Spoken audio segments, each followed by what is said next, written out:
Hey, Shalom Akim, Shalom. First thing and foremost, I want to give all praises and glory and honor that is due to Yahweh, by Hashem Yahweh Shai, by Hashem Rakakwadash. I'm going to let to give double honors into the apostles and elders of Great Millstone. Blessings and salutations to the hopeful elect. Noise in this gospel, bro, lifting up the standard of Yahweh, by Hashem Yahweh Shai, wherever it may be. Just a quick lesson through the spirit. It says, global economy in for violent shocks ahead. Economist. The coming recession will lead to a profound structural shift, Mohammed El Arain says. Now, when you look in this picture, you have the Statue of Liberty, okay, which was adopted from the French Freemasons, okay, Lady Liberty or Libertas or Ishtar, as you want to call it, the symbol of so-called America's independence, which that's a lie, is being swept away by a tidal wave, and we know that water is one of the most powerful element, okay, and the water represents this truth, okay. But this also reminds me of when the scene at the day after tomorrow. It came out back in 2022 when basically the state of New York froze over. All right, this reminds me of a depiction of that, okay, because in these movies, we believe through these movies and so forth, they're what they call predictive programming, or they give subliminal messages to particular events that's going to happen in the future. Like the Apostle Gabar brought out one point in I Am Legend. I believe the scene when Will Smith's dog went inside that building, and he ran after him, or her, because the dog's name was Samantha, short for Sam. So he ran after his dog to prevent her from getting killed by the zombies. And upon arriving outside the building, it was like a bank, and you saw Federal Reserve notes. And you notice in all those post-apocalyptic movies, they show you some idiot attempts to rob a bank on a night that affection breaks out or some type of apocalypse breaks out, and then, you know, people try to go rob banks for Federal Reserve notes, thinking that, oh, well, things are going to turn back into time. But that's usually not the case, because even in that game, The Last of Us Part 2, is one particular scene when you're in downtown Seattle. You have particular venues you have to visit on a map in order to get certain clues to continue forth throughout the game. Now, it's one area you enter this bank vault, and the main character begins narrating with the AI character, and basically the females say that, oh, well, it looks like they tried to rob the bank on breakout night or outbreak night. They didn't get very far because you saw the dead carcasses that was inside the vault, because either they got stuck in there or they got killed by the zombies. Okay, but it's probably millions of dollars in the vault. Federal Reserve notes, which is useless in a time of all hell breaking loose. So it's telling you in this article here, and we can read it, it says there's a tendency to see economic challenges as temporary and quickly reversible. But this time, the world is headed for a profound economic and financial shift rather than just another recession, says El Arian has warned. Now, they've been staving this thing off since 2008, 2009 recession, because what they kept saying was like the more they borrow money, the more quantitative easing, QE3, QE4, whichever you want to call it, which quantitative easing allows the Fed to borrow money at a 0 to nothing interest rate. So therefore, when they have to pay back the loans, they can pretty much pay back what they took out. But we know that in America, they don't pay their bills on time, but yet they come after everybody else for defaulting on their bills. Shows you the hypocrisy of a society, right? But anyway, long story short, basically saying all these bailouts, what will happen is down the line, all these bailouts and printing money that you don't have, eventually what will happen is you will prolong another recession or depression, but the more you prolong it, instead of defaulting on loans now, is going to make it a lot worse, because you're going to accumulate more debt and you're not going to be able to get yourself out of debt. But see, that was the plan of the elites the whole time, to throw this system into utter chaos, because for one thing, they're done with America. Second of all, they want to bring in digital means as to controlling everybody. Okay, and that's the whole point of all this. And we've said it, I've said it, brothers have said it, the apostles have said it, they all have said it, that in a time of some type of economic depression, they're going to use that to control the narrative on a food basis to bring in this digital all. Okay, and it's looking like that because this is the excuse of saying, well, look, we can't use cash anymore. We've totally exhausted our means. Therefore, we have to go with the more technocratic approach, which is the CHIP, okay, or the CHIP, or the bubblegum beep, or whatever you want to call it. But it says El Arian is a chief economic advisor at Alanize and former CEO of the influential bond market player PIMCO. It says the economist wrote in a commentary for Foreign Affairs magazines that a combination of pressures on supply, central banking tightening, and market fragility were all likely to weigh in on growth. Okay, when you look at this whole thing of supply chain shortages, like, matter of fact, let's look up supply chain shortages real quick. Shortages, and let's see what pops up. Okay, because they blaming everything on the C19, which that was just pretty much the ploy to hide what was really already the problem. But they needed something like a boogeyman, so to speak, to make that the particular issue, and they've gotten it because people fell for it, because people lost their businesses due to the blaming on the pandemic. Okay, which, I mean, you could say that was part of it, but not nearly so. Okay, that was what they used to hide the crisis, because before anything big goes down, it comes with a crisis that's going to lead to other events, and then they can blame the crisis on that particular event. All right, it says notable product shortages in 2022. Empty shelves are becoming common in grocery stores across North America and Europe, according to Morning Consult, latest U.S. supply chains and news. And one thing too, if you look at Europe, Europe is totally being destabilized. Okay, now once Europe is totally destabilized as a whole, or to some degree, that's when you're gonna start seeing more destabilization in the West. Okay, when those allies they start to fall from the duping of this dollar, then that's when the Americans are gonna feel it the most too, because those European allies, man, they're trying to find ways outside of dealing with this American currency, because they know the reason why the economy is in jeopardy is because of the U.S. dollar, okay, and the printing of money with no value or no backing behind it. You see, this is an update.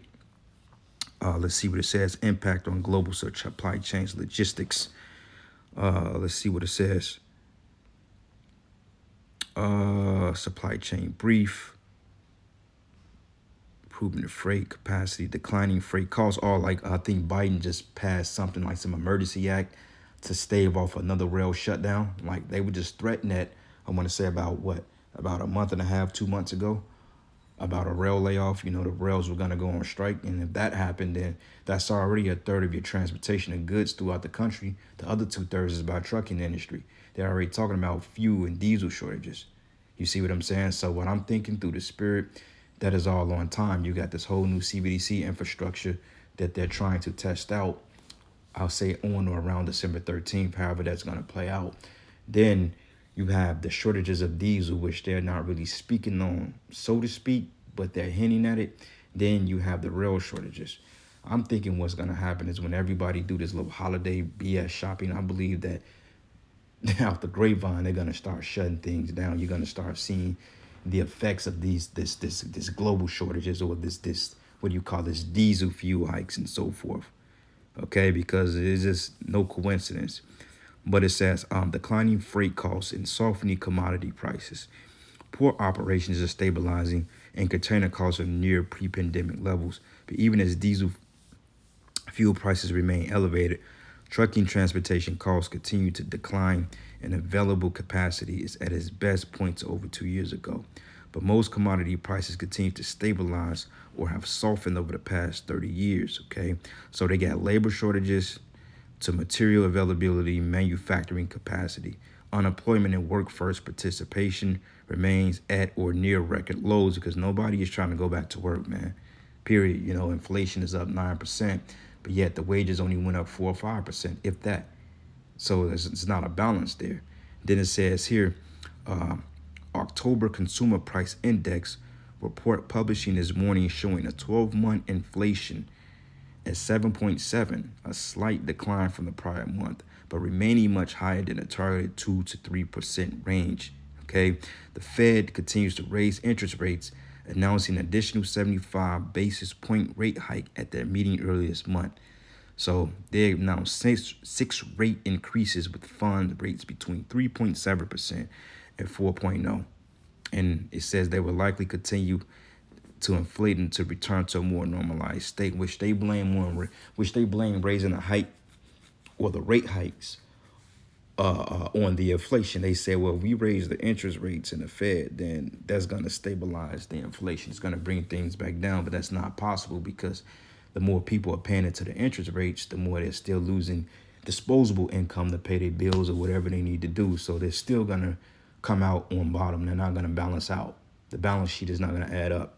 So eventually what's going to happen, they're just going to have to dupe the whole system and they're going to have to start over, which is through the chip.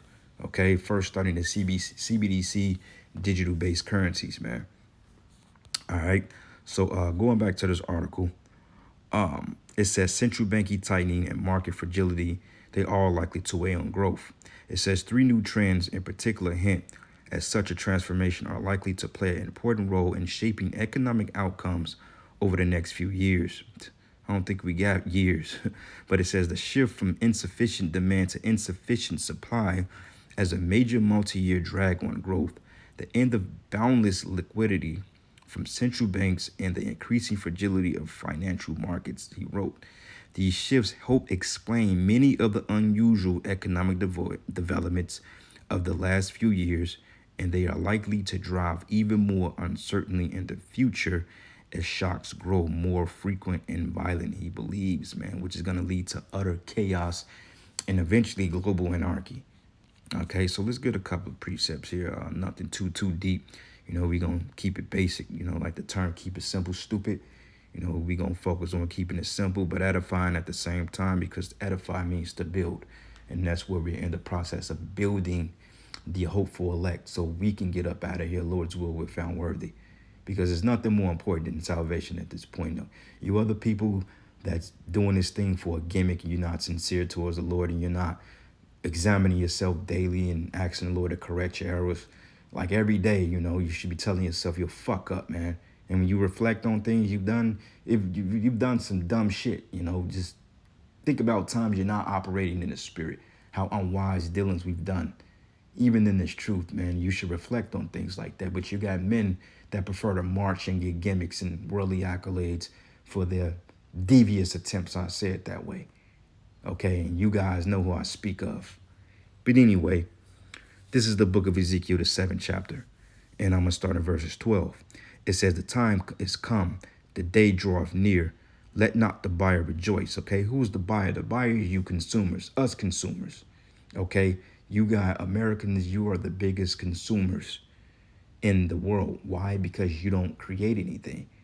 You don't invent anything. Okay, I think a point in time, America's was big in steel imports, which was one major reason as to why America economy thrived back during the baby booming years in the early and the industrial years in the early 1900s. Okay, from 1910s to 1920s, 30s. Okay, pre-World War II, post-World War One. If you was a steel tycoon back in those days, hey, you had some money. Okay, steel is one of the actual benefactors to the American economic growth. Okay, them steel tycoons, because how the hell you think they built the skyscrapers, their roads, their infrastructures, their rails, their roadways and so forth, their railways? Steel, man, steel, aluminum, titanium, those particular elements and so forth, metals. What's the other precious metal? Not steel. I think, what was Titanic? What she made? I think she was made of steel, if I'm not mistaken. No, she was made of iron. I believe the Titanic was made of iron, but let me double check that just to make sure. Because there was a lot of steel tycoons aboard of the Titanic when they was coming to protest the Federal Reserve back in 1912. Coincidentally, it sunk 1912. What material was Titanic? I think it was iron or steel. Was Titanic made of? Mild steel plates, okay? between 1911 and 1912, she was constructing 1,000 of 1 inch thick mild steel plates and 2 million steel wrought iron rivets equipped with the latest technology, which is pretty much some of the most powerful hard metals in the world. That's why they said that the shit was unsinkable. They had to pretty much sabotage it from the inside because legend has it that allegedly there was a fire within the tank's hull on the bottom floor for like 6 days when it sailed on its voyage. Allegedly, it was supposed to have been a fire in one of the boiler rooms that weakened the particular infrastructure that caused it to sink. Okay, that whole iceberg shit, man, that don't even make sense. A ship running to iceberg and it sinks, don't make sense. For one thing, I don't think ice is that powerful to cut into that type of material. Just didn't add up. But that's the story they gave you people, okay, for publicity and to sell because it was a book that was written in 1898. I forgot the author's name, but it was called The Destruction, or it was something called The Sinking of the Titan. Coincidentally, the story took place literally 14 years later in 1912. You can look that up. It's called Destruction. As a matter of fact, I can look it up now. Book on Titanic. And I'm book on Titan. Yep, Wreck of the Titan. Wreck of the Titan. Yep. This book came out in 1898. Yep, and it was by Morgan Robertson. It says Wreck of the Titan, and it's so funny because when you look at the ship is built the same exact way. It was called I think it was by White Star. It was what they called a ocean liner at that time. This was the ships. This is how they were built, and what are the chances that the ship itself was modeled after this particular image, or the particular ship in this book, described to the T, same build and everything. Can't get around that, which shows you that the elite's hand there and everything, you know. So the elites have been manipulating world events from behind the scene for decades, for millennia, you see. But anyway, going back to this precept, Salakia, it says, for the seller should not return to that which is sold. Matter of fact, let's go back. It says, let not the buyer rejoice, the buyer is the consumer, nor the seller mourn. For the wrath is upon all the multitude thereof, because this thing is going to be global. It says, for the seller should not return to that which is sold. Okay, so you sell a house, okay, you don't think that you're going to go back and you sell another house, or you buy a house, don't think that you're going to be able to go there and do what you have to do, or you buy property, or you buy vehicles, or you buy a car lot. You know, business, as you know, is going to change dramatically because this thing is going to be more enterprise now. Like Cotton Swab said, he said you will own nothing and be happy about it. You know, so it says, for the seller should not return to that which is sold, although they were yet alive. For the vision is touching the whole multitude thereof, which should not return. Neither shall any strengthen himself in the iniquity of his life. Okay, and it says, for they have blown the trumpet even to make all ready, but none goeth to the battle. For my wrath is upon all the multitude thereof, because this is going to be the judgment of the Heavenly Father. Because see what Esau think he's going to do. He thinks he's going to control this control collapse. But see, the Most High is going to spin it out of control, because to the point people are going to start rebelling against him. They're already coming against him now in China. The Chinese, you know, and Xinjiang over there, they're coming against the governments, man. You know, they're uprising. Basically, China is becoming a fucking FEMA camp, man. The whole goddamn country of China, you know, are being put under restrictions due to this pandemic that they've been conjuring up for some years now. I thought it went away. According to Biden's rhetoric, oh, we beat it. Well, no, because allegedly it's back over there in China, and the shit you're seeing happen over there is gonna come over here, because China is like the guinea pigs of the West's tech, of the West's, how can I say it, of the Western empires, debauchery, so to speak. You know, when they want to test something, or they want to test to see how people are gonna react to something, let's test it on the Chinese, because basically you're a bunch of lab rats anyway. You know, you eat cats and dogs and rats. Why not fucking test them on you, man, to see how you gonna react to it? You're nothing but an experiment that's gone wrong. And if it don't work out there, then Esau got to go back to the drawing board, because he tested out on you fucking gooks first, man. But you want to be so proud. You want to be an American, right? You know, every time I see the Moabite woman with the Edomite man, I'm just like, how did that don't even work? But, you know, Esau's in power, so he has control and leverage over the Chinese. It's been like that since the time of the British Empire. Okay, when they ruled over Shanghai and Hong Kong, etc., during the time of the opiates and so forth, man. You know, a lot of those men died from cancers, man. They went into particular cardiac arrest states because basically the drugs they was being put on due to the oppression of the fucking British, man. You know? But it says here, the sword is without, and the pestilence and the famine within. And he that is in the field should die with the sword. Okay? And he that is in the city, famine and pestilence should devour him, because it makes sense. People are concentrated into these particular cities. So it makes sense that the bulk of the diseases will be in the cities. Okay? That's why they said when the time of economic turmoil, the worst place to be is in the city. You know, Jake is all in these inner cities, the ghettos, the neighborhoods, and so forth. The metropolises, which metropolis means mother city. And it's going to be extra bad because these cities are built up for comfort, especially for women. That's why it's called metropolis, which metropolis goes into mother city. You see? So therefore, it's going to be bad out here when all hell break loose. You see? Because it says the famine within. The famine is going to be within the borders of these cities. And he that is in the field, which is the country, represents the world, or the outskirts, should die with the sword, because you're going to have those Edomites out there that's in those particular counties and those farmlands out in the middle of nowhere. Hey, they're going to be gunning it out with each other for one of things and taking over certain lands and that cattle in that particular acre. And then you're going to have military personnel slipping in their sleeper cells. It's going to be crazy, man. It's going to be like a GTA game out here, you know, minus the cops coming after you, because the cops are going to be fighting for their own lives too. You know, it's going to be a dog-eat-dog world.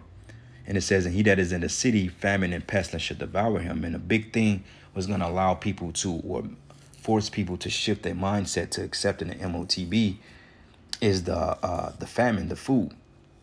Because Esau can come and say, well, you know, we can end this madness if you people come take the sea hip. But see, a lot of people are going to rebel to that, because people are going to be past the breaking point. They're like, you think we finna come and bow down to your system after you've taken everything from us? What's going to stop you from doing it again? You see, like when you watch the first Purge movie, it's called The First Purge. In the beginning of it, they showed you that economic devastation was the behind thing of people's frustrations. And when people did the midterm elections this year, they said people's mindsets and their biggest fears was inflation to increase and not having a place to stay and food to eat, because the insecurities here, the food insecurities, the food banks, the grocery stores, the prices are going up. You see? And it says here, but they that escape of them shall escape and should be on the mountains like doves in the valleys, all of them mourning everyone for this iniquity. And all hands should be feeble, and knees should be weak as water. And they shall also gird themselves with sackcloth, and horror should cover them, and shame should be upon all faces, and baldness upon their heads. Because they're going to go into a state of mourning, because it's not that they haven't heard it before. Like the prime example, the video is going out now. I'm going to upload this to the cloud, and it's going to be dispersed on the World Wide Web within minutes. This video is going to go probably not viral, but it's going to reach a few hundred people, and a couple of brothers may share it, depending on how edifying it is. They may share it, and then other brothers are going to share it. And then eventually it's going to get a couple of hundred views. And with those hundreds of people, hey, believe it or not, 200-300 views goes a long way when you have a word of mouth and when it's convincing. Okay?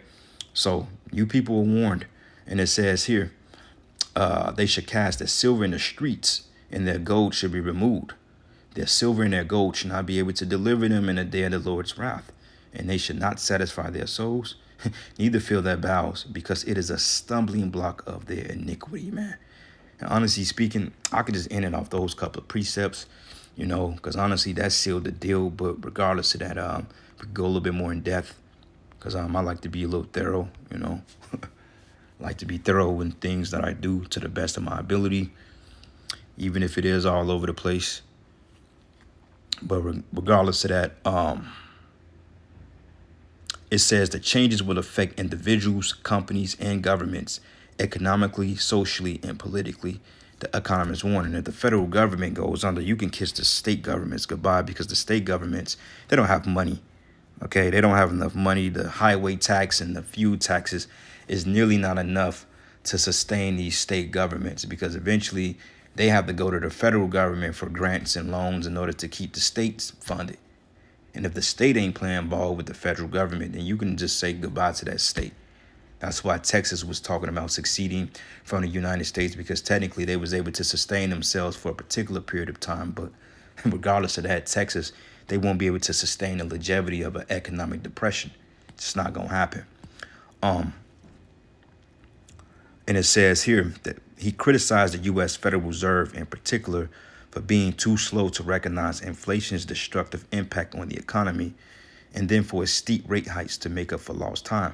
Well, it wasn't a fact that they didn't recognize it. They just didn't pay it. They didn't care for it because they wanted it to get out of control.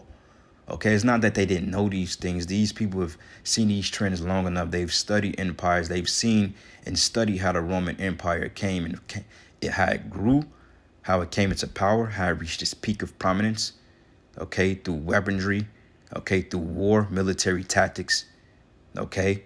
That's how they reached their peak prominence. And then through economic infrastructure, depression, spreading the military out too thin, infighting, civil wars. That's what broke down the Roman Empire. Okay, because you had the Eastern Roman Empire, you had Western Roman Empire. I believe it was the Eastern part of it that had collapsed, but then you still had the Western part of the Roman Empire that still had some type of power hold. Because even after Esau went down, you had something which was called the Holy Roman Empire, which was ran by Jakes. Okay, is where you get Constantine the Great. Okay, those particular emperors and Caesars of the Jake nobilities. Okay, which they was dealing in wicked acts anyway, because they didn't follow the Lord. But regardless of that, America, or these Edomites, which is the same devils coming back, they studied the trends of it. Okay, so they're letting it play out the same way. It's no coincidence. But it says he also said that markets have been trained to expect easy money from central banks, and the perverse effect of that has been for a significant chunk of global financial activity to flood into asset management, private equity, and hedge funds, among other less regulated entities, man. Okay, and I also read it says billionaire says U.S. on classic path to civil war. Okay, that may be a video for a different time. But that's definitely a good one. I'm definitely going to keep that in the archives. All right. Matter of fact, this is February 4th, 2022. It's still relatively recent. Not too recent, but it's still a good read to kind of go back and recap. But anyway, let's get last couple of precepts, and we going to end it off that note. Because, I mean, the point is being made. But this is the book of Zephaniah 1 and 10. It says, and it shall come to pass in that day, says Yahweh, that there should be a noise of a cry from the fish gate, and a howling from the second, and a great crashing from the hills. Think about your Wall Streets, okay? Your merchant cities. It says, how ye inhabitants of Mektash, for all the merchant people are cut down, and all they that bear silver are cut off, okay? Because eventually silver and gold, it's not going to really do anything. Like, what good is gold going to do somebody when you don't have anything to barter with? Okay, people are going to want women. People are going to want food and substance and clothing, in particular, weapons and so forth. That's what's going to be like the new money. Alcohol, like during the prohibition shit, alcohol was like God. Okay, because a lot of times, like those mob bosses, what they did was during the prohibition time when they prohibited alcohol, the sale of alcohol to a certain degree, a lot of those mob bosses, man, they use these underground transports to transport alcohol throughout these different states like Kansas City, Chicago, New York, which the mob was heavily operated in New York and Chicago. Okay, St. Louis, etc. That's how they kept their millions on the wraps. But see, in a time of great turmoil and stress, alcohol and drugs are going to be like literally the fucking amoxicillin of today's time, man. It's going to be basically the painkiller or the antibody that kills the parasite. Okay, shit. People going to be selling their daughters for a loaf of bread. People going to be selling their wives for bottles of moonshine and bottles of Jim Beam, man. It's going to get that real out here. Shit, hey, you got a good pair of winter boots and a fur coat? Here, take my wife. She's used up anyway. She's committed adultery 2 years ago. I mean, you can have this bitch. Keep it moving. Give me your coat and the boots. You can have this bride. That's how it's gonna get, man. And we got to be in the mindset to deal with what we getting ready to see, because, I mean, the world is getting ready to shift dramatically, man. When I say a change of paradigm, it's going to be like night and day. The shit we live in now is very minuscule compared to what's getting ready to happen. All right. But it says, and it should come to pass that at that time that I will search Jerusalem with candles and punish the men that are settled on their leaves. That's you lukewarm jakes, man. You men that's not teaching the true doctrine. The men that's want to scapegoat around the MOTB, saying it's embargo or Christianity, all that. The Most High has got a special judgment for you. That saying in your heart, the Lord will not do good, neither would he do evil. Because you lost faith, man. You lost patience. It says, therefore, their good should become a booty, and that house is a desolation. So all you IUIC cats, man, you know, and one thing I like about these scriptures, man, when you go back and you reread them, you get a different revelation and you see more into it. It's layers. It's like you peeling back the layers, man. Because when you really meditate on that, it's like, oh, shit, I didn't even think of that before. More layers are being peeled. But it says, therefore, their good should become a booty. So all those schools and all that money, the garments and all the march and all that stuff, man, hey, it says should become booty, which is spoil. And their houses are desolation. And they shall also build houses and not inhabit them. And they shall plant vineyards and not drink the wine thereof. Verse 14. It says, the day is great. The great day of the Lord is near.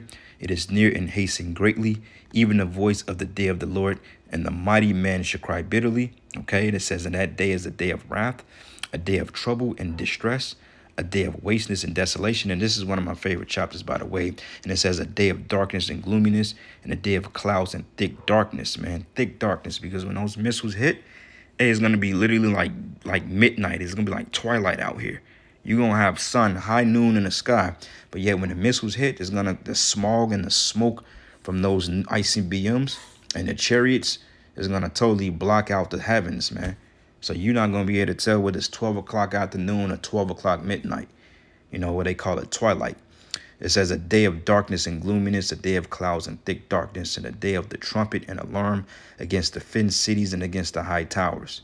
And I will bring distress upon men, and that they should walk like blind men because they have sinned against Yahweh. Right, blind because you're not looking at the times ahead. Okay, and the Most High got you in a state of a habitual trance because you don't understand the prophecies and you're not taking heed to the warning. You're going about establishing your own righteousness. Okay, a day of darkness and gloominess, and a day of clouds and thick darkness, and a day of the trumpet and alarm against the fenced cities, against the high tower. And I will bring distress upon men, and they shall walk like blind men because they have sinned against Yahweh, and their blood shall be poured out as dust, and their flesh as dung. Neither shall their silver nor their gold be able to deliver them in the day of Yahweh's wrath, but the whole land shall be devoured by the fire of his jealousy. For he should make even a speedy riddance of them that dwell in the land. So the Most High is going, goodbye, you're done. All right. But anyway, that concludes the lesson, giving all praises and glory and honor that's due to Yahweh Ba'ashem Yahweh Shai. And with that, Shalom, Wa Ba Ba Ba. Shalom.